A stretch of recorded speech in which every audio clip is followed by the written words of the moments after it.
Neste momento tão especial de adoração a Deus, em que João Ribe Palharim pregará com unção e autoridade a mensagem transformadora do Evangelho, os pregadores do telhado convidam você a abrir seu coração e permitir que o Espírito Santo fale aos seus ouvidos a palavra que transformará a sua vida.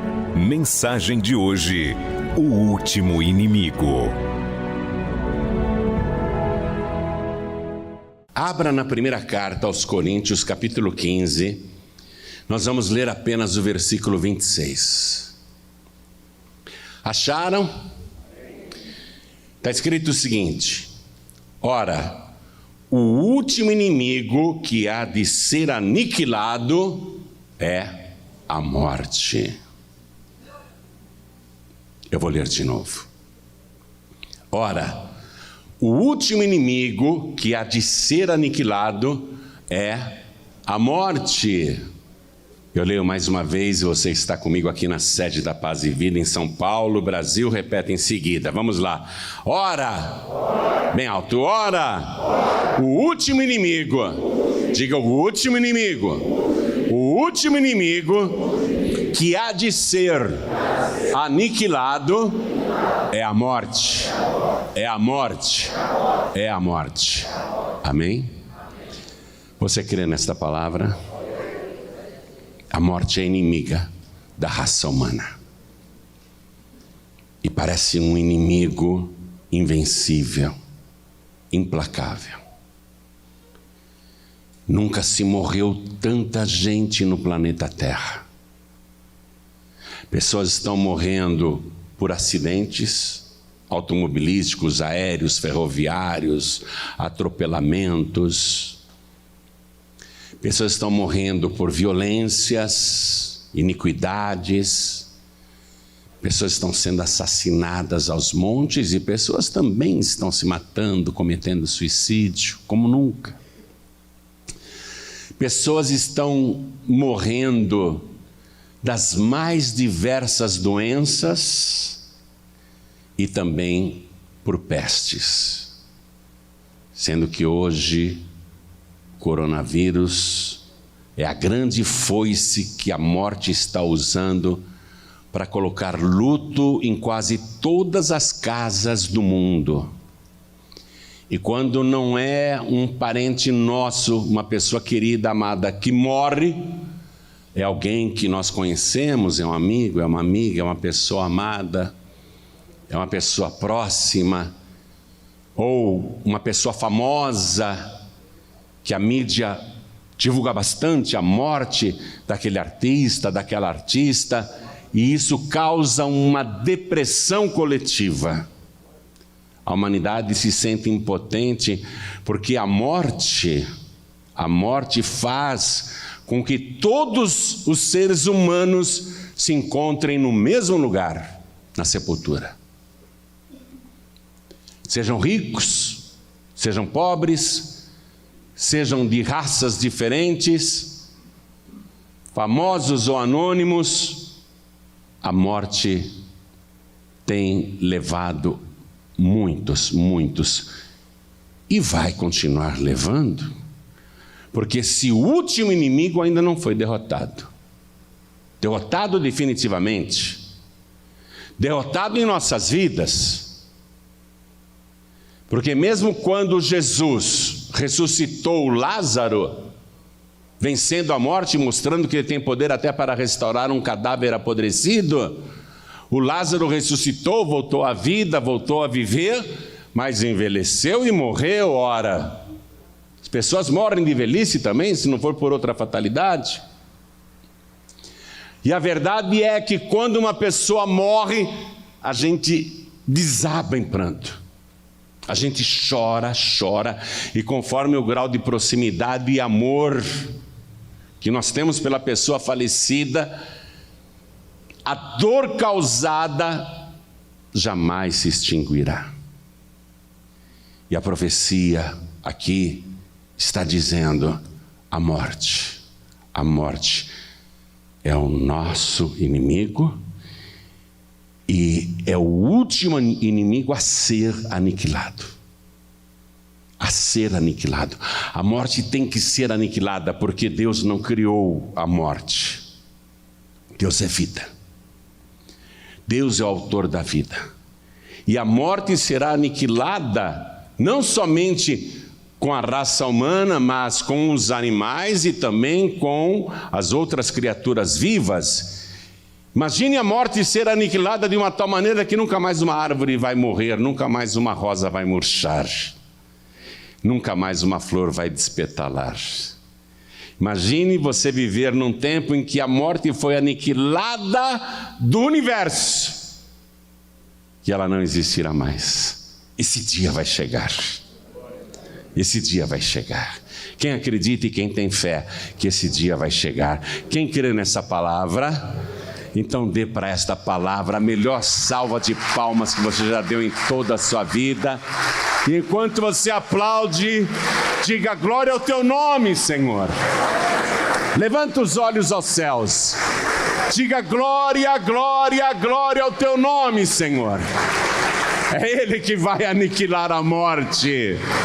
É Ele que tem poder de acabar com a morte. Diga glória, glória ao teu nome, Senhor, autor de toda a vida. Continua aplaudindo e glorificando. Continua. Pai querido e Deus amado, ninguém quer morrer. E o Senhor não criou as coisas para elas terem um fim. Nós esperamos o grande dia em que o último inimigo, a morte, será aniquilada. Então vem agora, Pai, falar conosco a respeito disso. Tome a boca do pregador, tome os lábios do mensageiro, abre os ouvidos para ouvirem, os corações para entenderem. Retira tudo que se opõe à pregação da Tua palavra e envia agora a Tua palavra com poder e autoridade, e que ela vá, percorra toda a terra e produza o resultado para o qual está sendo mandada, em nome do Senhor Jesus. Diga amém, Jesus. Como é bom estar aqui, não? Como é bom estarmos reunidos aqui para ouvir a palavra de Deus. Senta, por favor.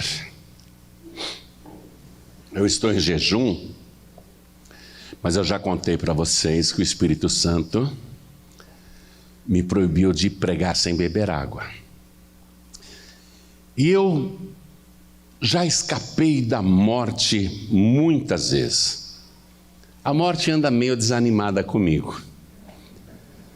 Quando aparece meu nome lá na relação, vai buscar o João Ribe, a morte fala, não vou mais não. Uma vez eu entrei no oceano para levar o João Ribe, que estava no meio do mar, já tinha bebido muitas águas, e Deus mandou um anjo para tirar ele dali. Perdi a viagem, me molhei toda. A morte saiu do mar toda descabelada, ensopada, arrasada. Perdi a viagem. Estou toda encharcada, capaz de eu pegar uma gripe e morrer.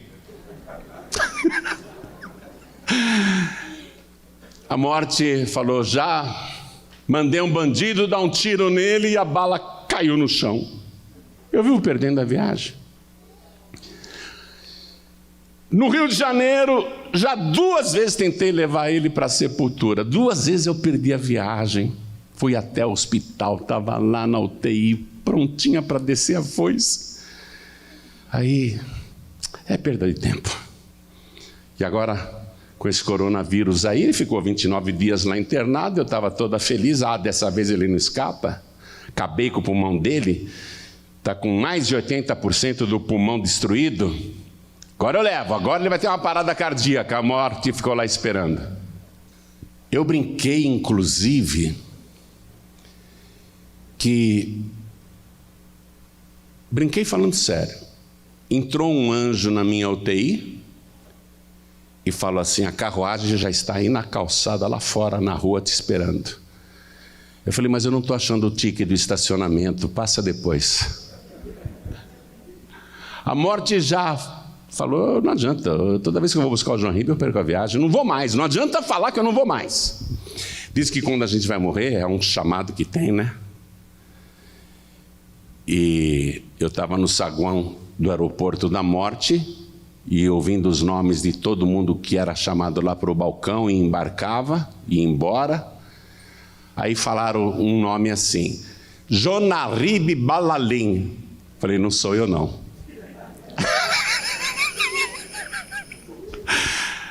Né? Falei, não sou eu, minha passagem não é essa não.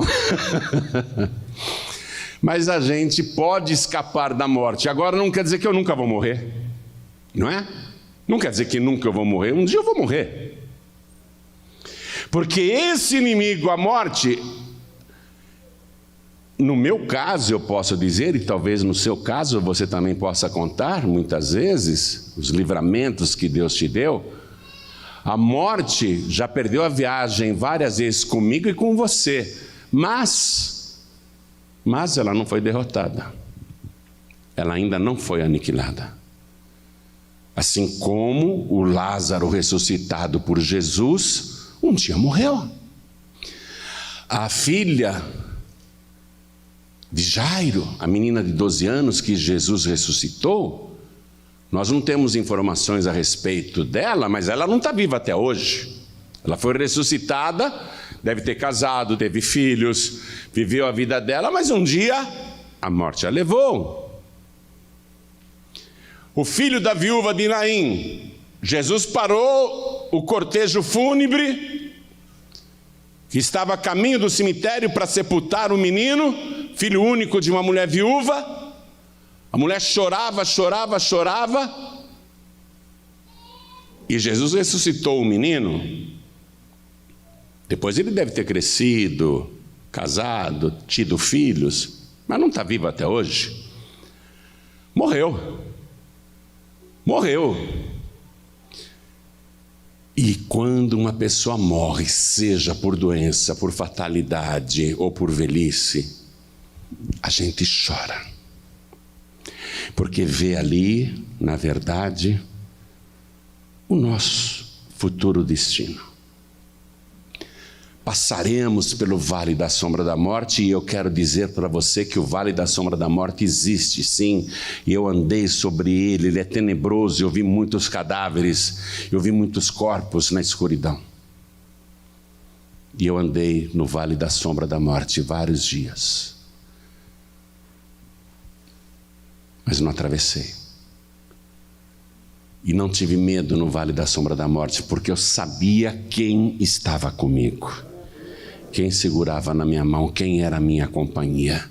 Mas quando a gente morre, as pessoas que nos amam choram muito, muito, muito.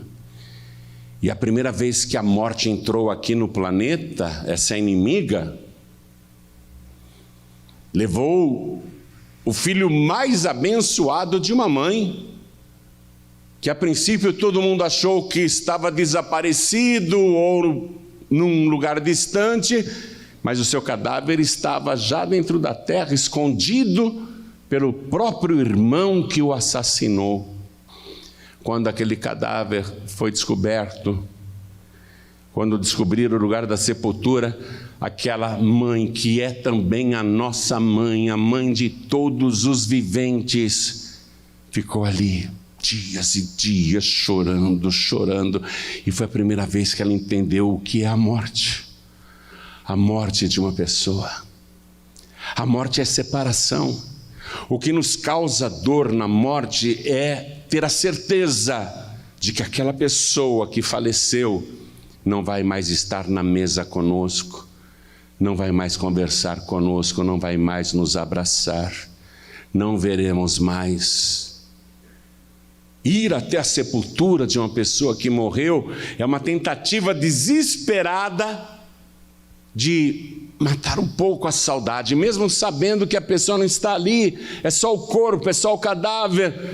A pessoa vai até a sepultura para, enfim, sentir um pouquinho daquela pessoa que se foi e nunca mais voltará. A primeira mãe que perdeu um filho chorou muito, muito, muito.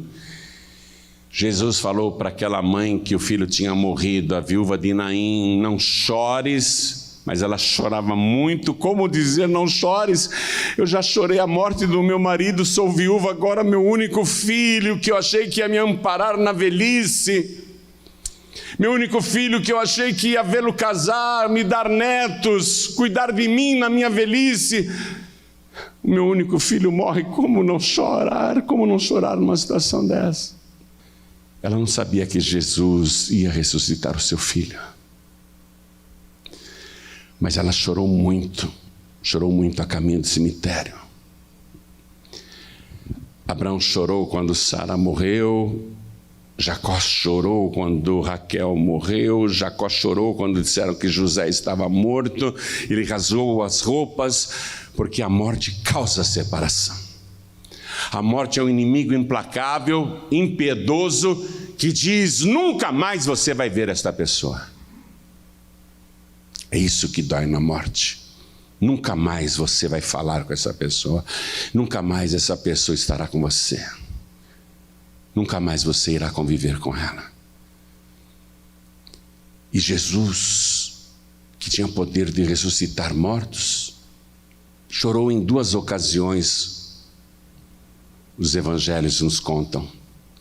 Lucas diz que ele chorou quando entrou em Jerusalém e viu a cidade e aquela euforia do povo, e ele chorou porque sabia que brevemente a cidade seria destruída com seus moradores, homens, mulheres, crianças, idosos e jovens seriam assassinados. Ele chorou. A morte causa choro, separação. E Jesus chorou na frente da sepultura de Lázaro, que estava morto há 4 dias. Aliás, esse versículo, ele é muito tocante, ele é curtinho, mas ele nos mostra a humanidade de Jesus diante da morte. Quando diz ali, Jesus chorou. Jesus chorou diante da morte. Não há quem resista a ficar diante de uma pessoa morta, uma pessoa querida, um amigo querido, a pessoa amada, e não chorar, não se comover. Eu tinha 12 anos de idade.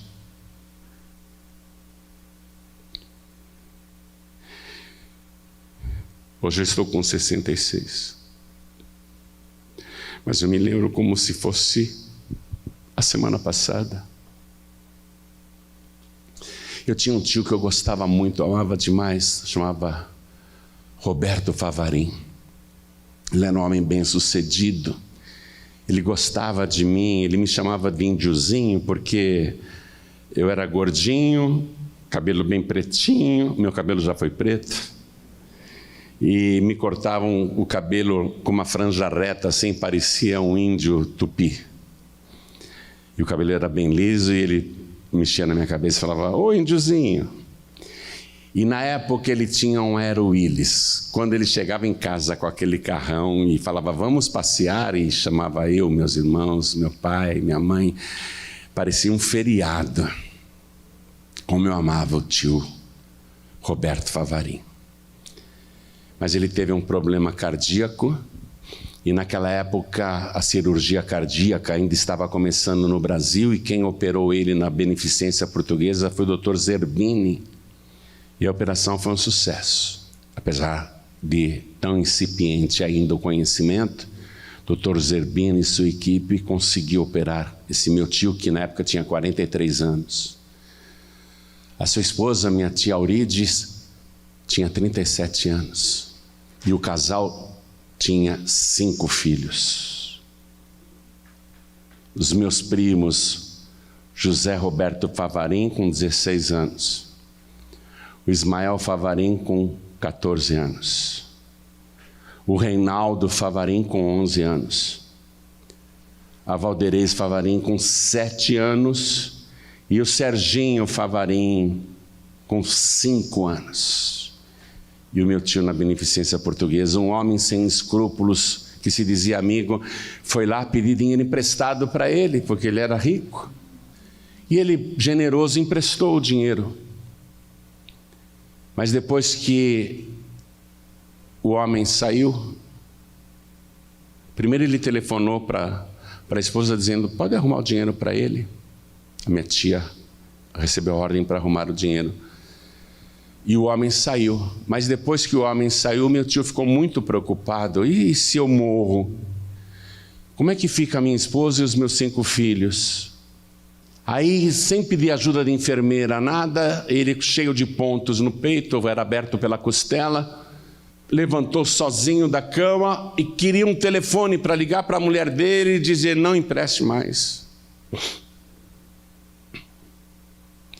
E ele, nervoso, sozinho, andando com aqueles pontos, tropeçou, caiu, os pontos se abriram e começou um sangramento interno. Acudiram rapidamente, operaram de novo, mas meu tio morreu aos 43 anos.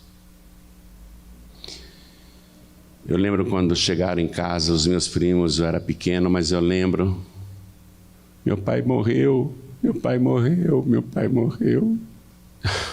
Todo mundo ficou muito triste. Aí a cidade de São Caetano do Sul parou para o funeral. A Avenida Goiás foi interditada de tantos carros que tinham. A Igreja Assembleia de Deus era na Avenida Goiás. Minha família foi lá. Eu entrei, eu nunca tinha visto uma pessoa morta. Eu nunca tinha visto um morto. Eu vi o caixão e a gente ficou na fila se aproximando, e ao lado do caixão estava minha tia, viúva aos 37 anos, linda, 5 filhos. Ela chorava. Eu não via o morto, eu via a minha tia chorando. E quando a minha família chegou perto do caixão, eu nunca vou esquecer o que eu vi. A minha tia teve um surto de desespero. Eu me lembro dela. Ela abraçou o corpo do marido, morto no caixão, tinha muitas flores em volta do corpo, e ela puxou. Eu vi flores caindo do caixão, caindo no chão. Ela puxou, desesperada, gritava, e segurava ele pelo queixo e beijava na boca. Eu fiquei muito impressionado de ver aquilo. Ela beijava ele na boca, ela abria a boca e beijava: meu amor, meu amor, meu amor. E chorava. Eu nunca esquecerei aquilo. Mas ele era um servo de Deus. A gente sabe que ele partiu salvo. A minha tia Aurides foi muito importante na minha vida também, porque naquela época a minha família não frequentava igreja nenhuma, mas ela me chamava, eu sempre ia com ela para a Igreja Batista. Ela ficava emocionada porque eu dizia assim: tia, o pastor estava falando, meu coração parecia que estava pegando fogo. Aí ela falava: é o Espírito Santo, é o Espírito Santo. Ela ficava toda feliz.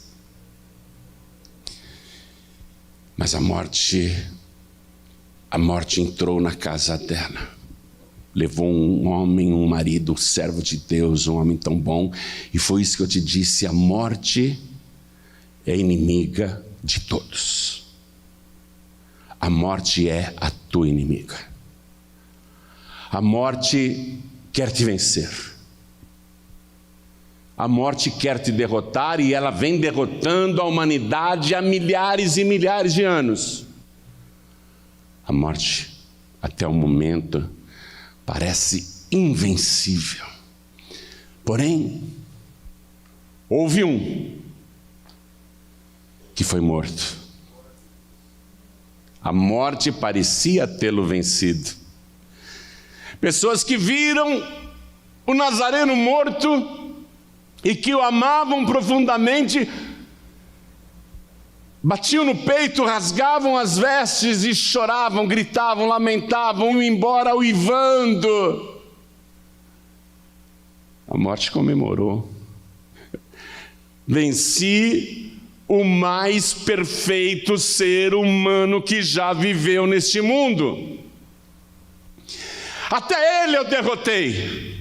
Ele ganhou algumas batalhas, ressuscitando lá o filho da viúva de Naim, ressuscitando a filha de Jairo, ressuscitando Lázaro. Ele ganhou algumas batalhas, mas eu sou vitoriosa. Eu matei, eu venci. Jesus está morto. E ele foi colocado na sepultura. E para garantir que o morto continuaria na sepultura, lacraram uma pedra na entrada da gruta com argamassa e puseram guardas na porta para que ninguém se aproximasse daquele defunto. A morte tomou todas as precauções para ser vitoriosa contra ele, mas aquele ser humano tinha uma coisa que nenhum outro adversário da morte tinha, ou já teve. Ele viveu uma vida sem pecado.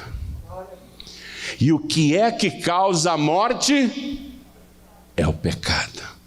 A palavra diz que o salário do pecado é a morte, Romanos 6:23. O salário do pecado é a morte. Mas como que a morte poderia receber aquele pagamento se o Nazareno nunca pecou?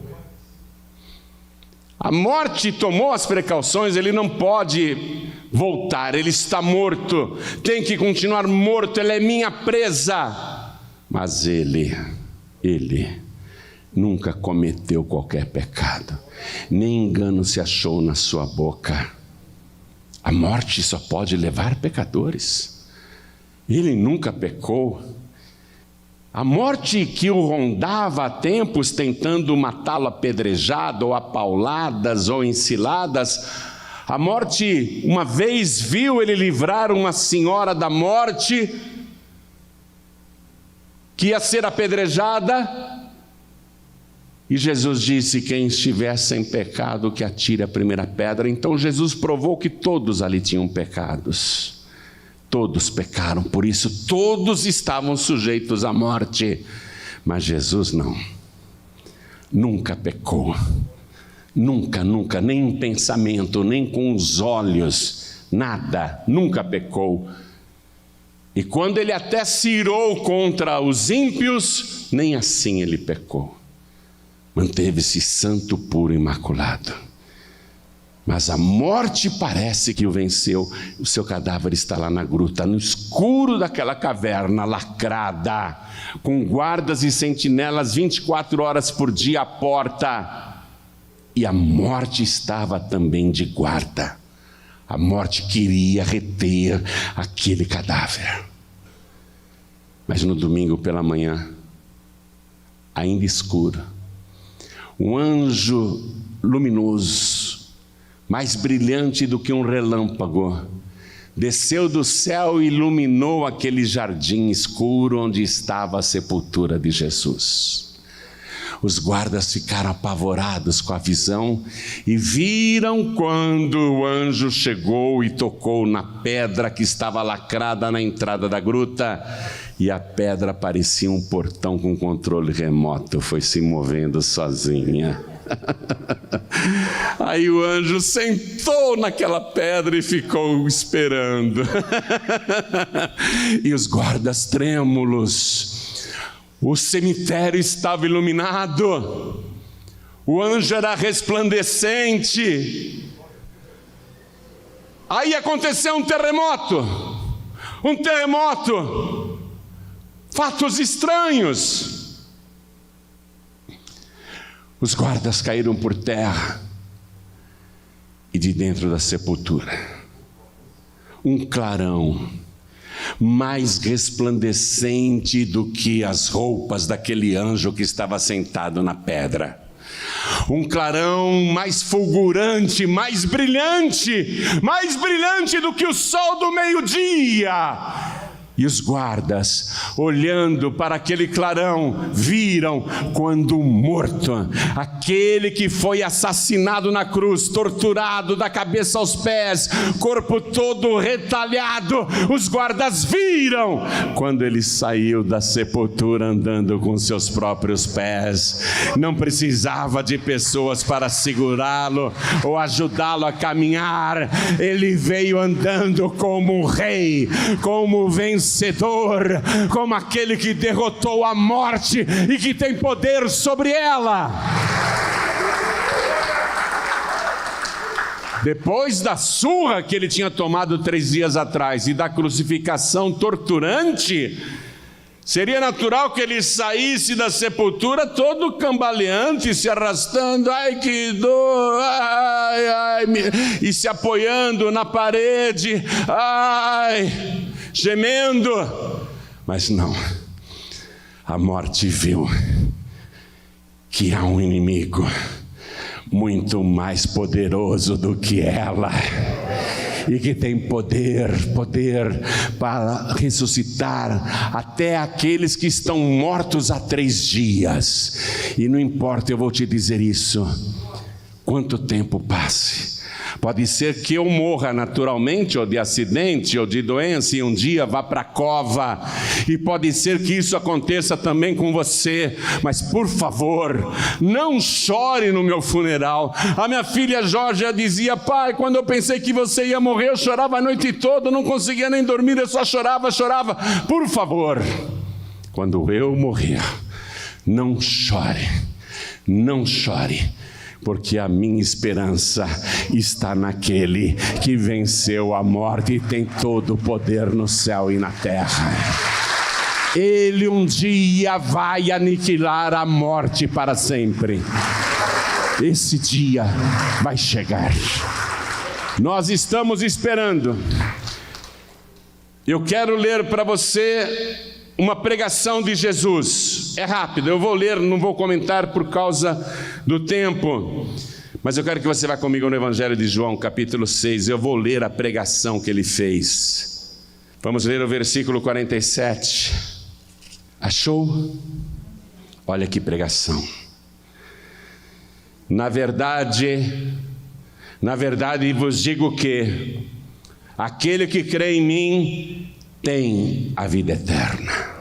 Eu sou o pão da vida. Vossos pais comeram maná no deserto e morreram. Este, ele apontando para ele mesmo, este é o pão que desceu do céu, para que aquele que dele comer não morra. Não morra. Eu sou o pão vivo que desceu do céu. Se alguém comer desse pão, viverá para sempre.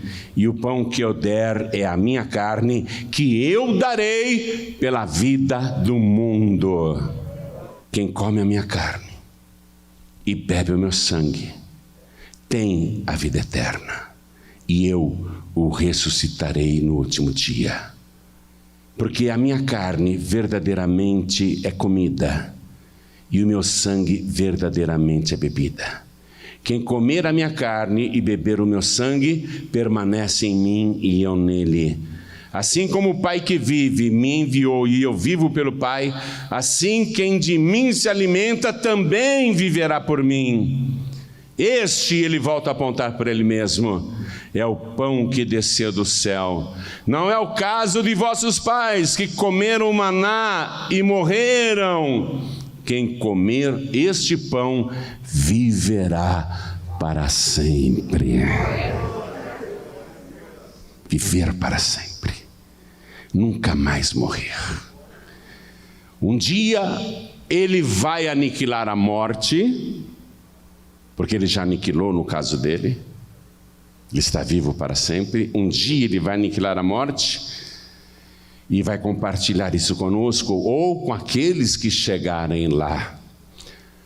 Livro de Apocalipse, capítulo 21, eu estou terminando essa mensagem.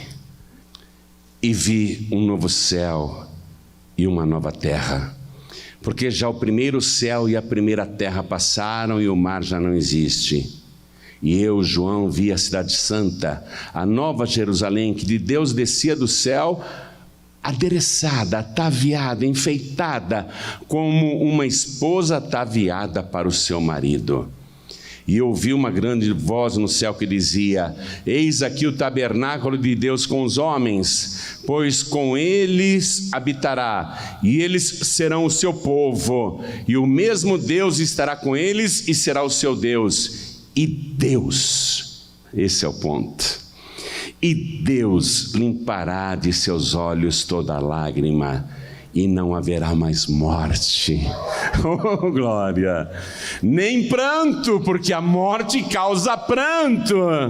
E não haverá mais morte, nem pranto, nem clamor, nem dor, porque já as primeiras coisas são passadas.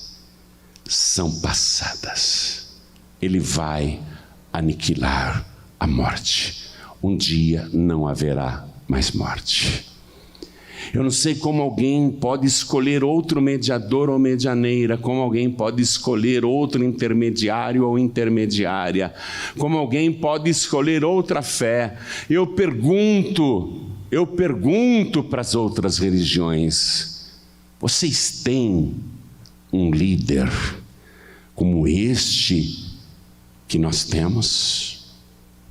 Um líder que morto ressuscitou no terceiro dia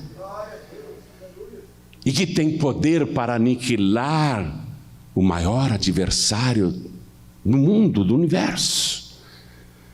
Você está confiando em alguém que não pode derrotar a morte, que morreram também.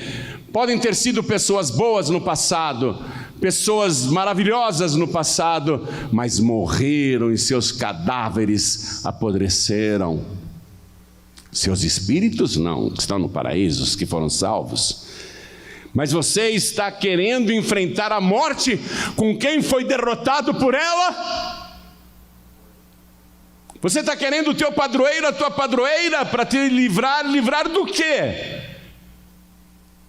Se não pôde derrotar a morte, como é que vai te livrar? Porque para mim não interessa livramentos temporários nesta vida. Para mim não interessa ser poupado de um acidente, ser poupado de um desastre aéreo, ser poupado de um assalto, ser poupado de uma doença. Isso não me interessa. O que me interessa é aquele que tem poder para me ressuscitar dos mortos e aniquilar a morte na minha vida e me garantir a vida eterna e me levar para um lugar onde eu posso caminhar em ruas pavimentadas de ouro e onde os muros são baixinhos, as casas são adornadas com pedras preciosas e ver coisas que nunca morrerão. É Ele que me interessa. É esse final que eu quero. Eu não me importo de partir, desde que esteja nessa garantia. Essa garantia, é isso que me interessa. E quando chegar o dia do juízo final, Satanás pode falar de mim o que quiser. Eu vou até dizer: ô diabo, na terra você era tão mentiroso, aqui você está falando a verdade. O diabo poderá me acusar o quanto ele quiser. Eu vou dizer: puxa diabo, até que enfim você está falando a verdade. Tudo que o diabo está falando de mim, pecador, lá na terra, é verdade. Mas um dia, eu ouvi falar de Jesus. E ele disse: quem crê em mim tem a vida eterna. E eu acreditei. E sabe o que ele fez? Me purificou de todos os meus pecados. Eu não tenho justiça própria, mas Ele com a sua justiça me fez justo. Eu não tenho santidade própria, mas Ele com a sua santidade me fez santo. Eu não tenho vida em mim mesmo, mas Ele com a sua vida me deu a vida eterna. E Ele escreveu meu nome no livro da vida. Eu vou dizer: meu nome está no livro da vida porque eu creio em Jesus. Por favor, abram um livro, procurem na letra J. Eu vou soletrar o meu nome, se alguém não sabe, olha aí. E vai estar lá, João Ribe. entregou a vida para Jesus, creu em Jesus, permaneceu firme até o fim, morreu e foi sepultado, e agora está aqui no juízo final. Mas esse não será julgado, porque ele creu em Jesus e passou da morte para a vida. Senhor João, passa para o lado direito. E eu vou dar tchauzinho para a morte, e vou dar tchauzinho para o diabo, e vou dizer tchau, tchau, tchau. Estou entrando na vida eterna. Vou conhecer a nova Jerusalém, onde nunca mais haverá morte. Essa é a minha fé. E é a fé que Jesus pregou. É o que ele disse que vai fazer. Jesus hoje quer levar mais pessoas para as mansões celestiais. No tempo certo você irá. No tempo certo irá. Mas um dia a morte será aniquilada para sempre, e não haverá mais morte, nem pranto, nem dor, nem lágrima, e ele enxugará dos nossos olhos toda lágrima. Nesse mundo, pessoas continuarão morrendo, mas bem-aventurados aqueles que morrem em Jesus Cristo. Bem-aventurados aqueles que perseveram até o fim. Ele disse isso em Mateus 24:13. Quem perseverar até o fim será salvo. Toda a igreja fique de pé, por favor. Fiquem todos de pé. Primeira coisa, para você um dia chegar lá na Nova Jerusalém, onde não haverá mais morte. Primeira coisa, você tem que crer em Jesus, só em Jesus. Tendo passado tantos séculos, fico admirado que Jesus já tenha feito oração: Pai, que a humanidade conheça a Ti só como o único Deus verdadeiro e a Jesus Cristo a quem Tu enviaste. Eu fico admirado que ele fez essa oração e sempre tiram Jesus do foco. Mantém a fé em Deus. A gente acredita em Deus sim, mas tiram Jesus. Colocam outros no lugar de Jesus, ou dão importância para outros no lugar de Jesus. Eu fico admirado que Jesus, tendo feito essa oração, sendo Ele quem Ele é, muita gente ainda prefira outro ou outra. Eu fico admirado tanto tempo depois. Mas bem-aventurados aqueles que ouvem esta palavra e creem no que Jesus Cristo está falando. Quem crê em mim tem a vida eterna. Quem crê em mim tem a vida eterna, e é crer só em Jesus. Deus se revelou ciumento desde a época de Moisés. Moisés, eu não quero vocês adorando ídolos, imagens, se ajoelhando na frente de qualquer estátua, porque eu sou Deus zeloso, e a tradução de zeloso é ciumento. Eu não admito adultério. Eu não admito que a raça humana adultere contra mim, adorando outro ou outra, ou se prostrando na frente de um ídolo. Deus é ciumento. E vem Jesus aqui com todo o poder, provando quem Ele é, pregando o que Ele pregou, fazendo o que Ele fez, como nenhum fez em toda a história da humanidade, e tendo Ele orado: Pai, que conheçam a Ti só, como o único Deus verdadeiro, e a Jesus Cristo a quem Tu enviaste. Eu fico admirado que as pessoas continuem optando por outras pessoas. Pensam que tem outras opções? Qualquer outra opção foi vencida, foi derrotada pela morte. Só tem um que venceu a morte e está vivo pelos séculos dos séculos. Só tem um que pode garantir a você a vida eterna. E se você quer a vida eterna, estou falando de vida eterna, você tem que levantar a sua mão e dizer: eu quero receber Jesus como meu único, suficiente, exclusivo e eterno Salvador.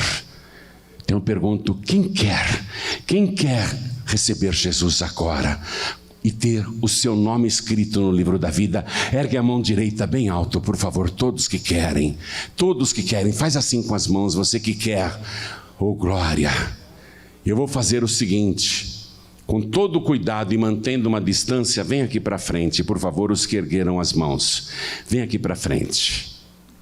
Pastor, eu confio em Jesus, Ele tem poder para me garantir a vida eterna, não estou preocupado com essa vida aqui não, nem eu estou preocupado com essa vida aqui.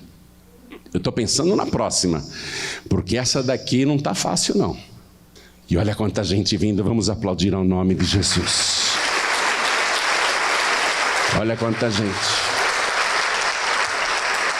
O que a morte quer com essa pandemia mundial? Manter as pessoas fora das igrejas, manter as pessoas longe da pregação do Evangelho e não dar a oportunidade para as pessoas entregarem a vida para Jesus. É isso que a morte quer, para que ela tenha uma vitória definitiva sobre as pessoas que não ouvem e nem creem na palavra. É isso que a morte quer. Mas Jesus Cristo, mesmo em pandemia, Ele quer salvar. O tempo todo Ele quer salvar. Ele estava morrendo na cruz e não pensou nele mesmo, salvou o ladrão arrependido que estava do lado direito. Jesus sempre quer salvar. Não importa o que esteja acontecendo no planeta, Jesus continua querendo salvar. Quero chamar os filhos pródigos, todos que estão afastados. Aliás, quase todo mundo se afastou. Não foram mais para as igrejas, se desviaram, teve gente que voltou a fazer coisas erradas, mas você está sabendo que essa pandemia é só mais um sinal, e um forte sinal, de que Ele está às portas. Breve vai começar o arrebatamento dos salvos. Então, filho pródigo, filha pródiga, você que conhece a palavra, vem se reconciliar com o Senhor. Sai do teu lugar e vem aqui para frente em nome de Jesus. Vem e vamos aplaudir ao Senhor por cada filho pródigo, filha pródiga que está voltando. Procura manter assim uma distância, isso. Procura manter uma distância. As pessoas que estão fracas na fé, eu não vou chamar aqui na frente. Continua aí no teu lugar, porque você vai ser fortalecido aí. Agora, você que está assistindo esta mensagem pela televisão, ou pelo youtube.com/johnribe, ou pelo facebook.com/johnribe, você que está ouvindo esta mensagem à distância, seja pelo rádio, ou pelo aplicativo da Feliz FM no seu celular, você ouviu a palavra. Quer vida eterna? Quer garantir que a morte será derrotada na sua vida? Então receba Jesus agora como único, suficiente, exclusivo e eterno Salvador. E quem pode se ajoelhar à distância, se ajoelhe. João Ribe, eu estou num hospital, eu estou numa UTI te assistindo, estou numa semi-UTI te assistindo, não posso nem sair da cama. Então tudo bem, coloque a mão direita sobre o teu coração. E nós que viemos aqui para frente, vamos nos ajoelhar. A igreja continua de pé. Se não pode ajoelhar, não tem problema, continua de pé. Coloque a mão direita sobre o teu coração. Igreja, estenda a mão na direção das pessoas ajoelhadas aqui na frente. E você que está de joelhos aqui na sede nacional da Paz e Vida em São Paulo, Brasil, e você que está à distância também entregando a vida para Jesus, ore assim comigo: meu Deus e meu Pai, eu creio no Senhor Jesus, e Ele garantiu que quem crer nele tem a vida eterna, e eu quero a vitória contra a morte, vitória total, vitória definitiva. Assim como o Senhor está vivo, eu também quero viver para sempre, e Ele é a única pessoa a vencer a morte e estar vivo pelos séculos dos séculos. Eu quero confiar a minha vida e entregá-la nas tuas mãos, e declaro que recebo agora o Senhor Jesus como meu único, suficiente, exclusivo e eterno Salvador para todos sempre. Amém.